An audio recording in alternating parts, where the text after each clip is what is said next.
So there's a YouTube ecosystem, or it's an online ecosystem where different social media platforms offer different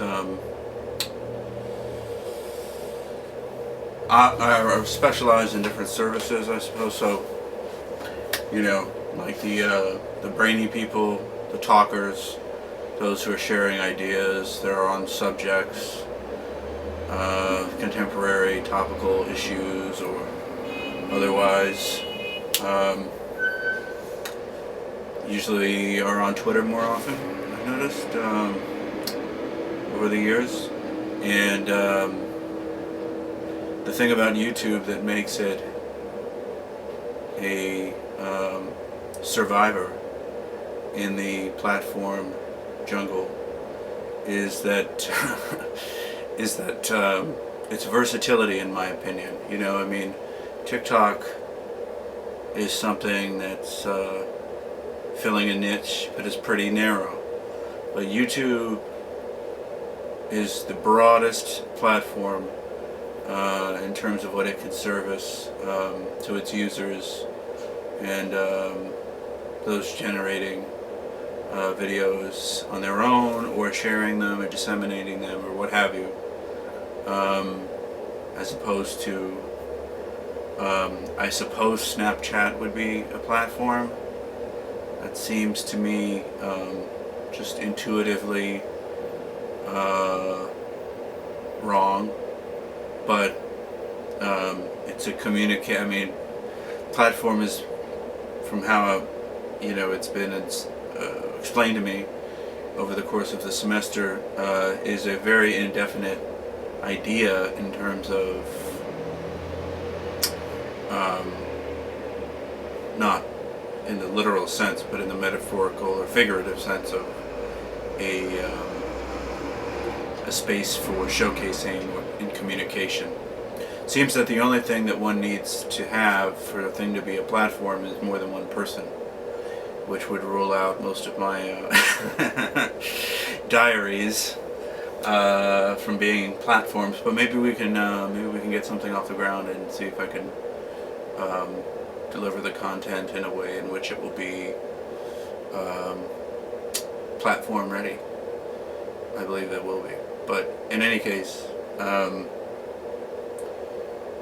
yeah, I think that it's a weird thing now with Twitter, because a lot of people feel, alright, so sticking to the point, TikTok, Twitter, YouTube, what do they all have in common? Narcissism. And people who have nothing worth sharing, believing that they do. And in some cases they do have things that are worth sharing, but people like that used to write essays and send them to newspapers, and there is a role for a gatekeeper. I don't believe in all-out democracy in terms of media or in terms of almost anything. I don't think that the people are smarter than they're given credit for. I think it's the exact opposite. I think the people are stupider than they're given credit for. And that's just been borne out with the rise of greater democracy through social media in the last 10 years, in my opinion. So, but to focus on ecosystems of social media, I do think that the highlights would be, first of all, YouTube is sort of it's like the largest planet in the solar system to me. And because it's able to offer video, film, just for the sake of it, visual content of almost every kind other than still images. And then, which is like an ocean. So any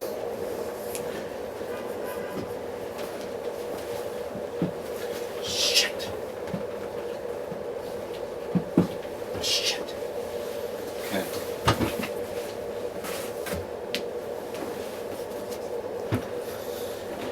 And we're back.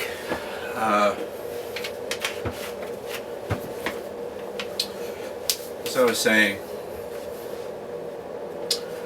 Uh, there's always, you know, the new fastest gun in town, or online, and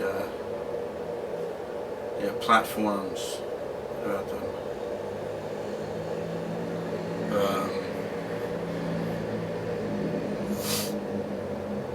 What have I not said?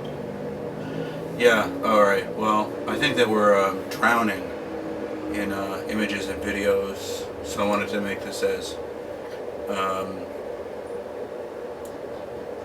uninteresting and yet kind of as real as I could do for my final assignment, because who cares?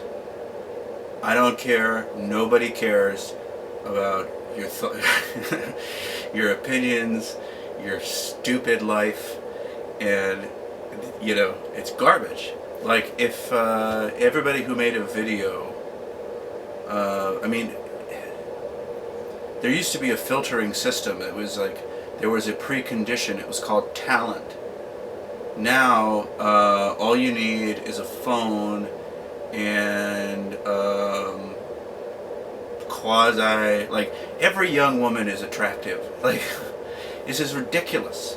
Guys who are funny, I mean, there's a million, like, street corner comedians in the world. Like, they're everywhere. Just go out and hang out with them.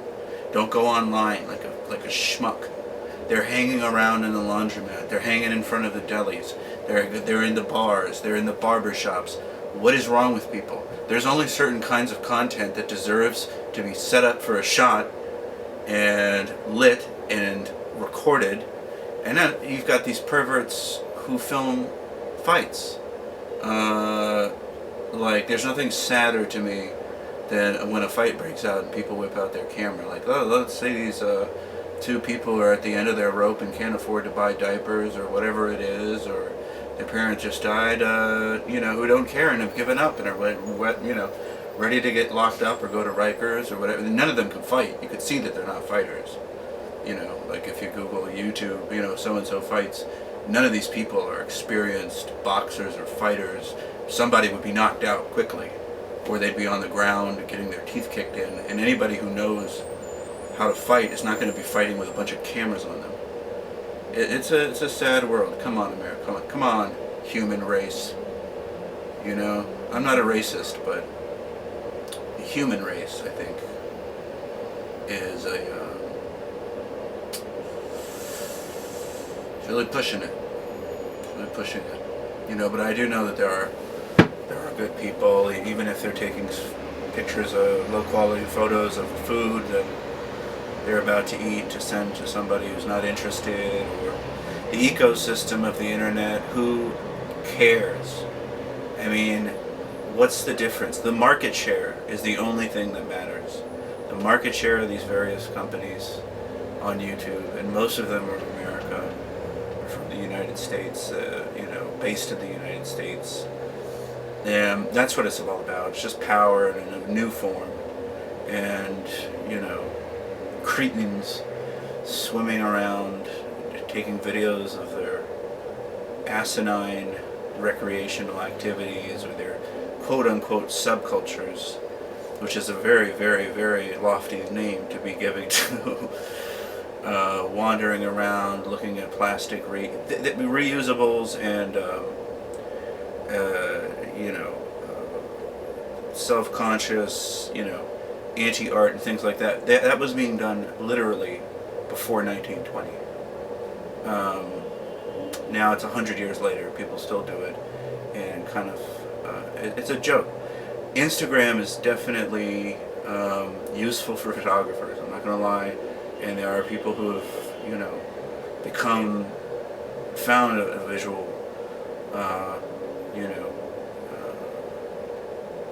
interest and have sharpened their ability with a camera. Of course, it all does everything for you. You don't have to white balance or do anything. None of the unpleasant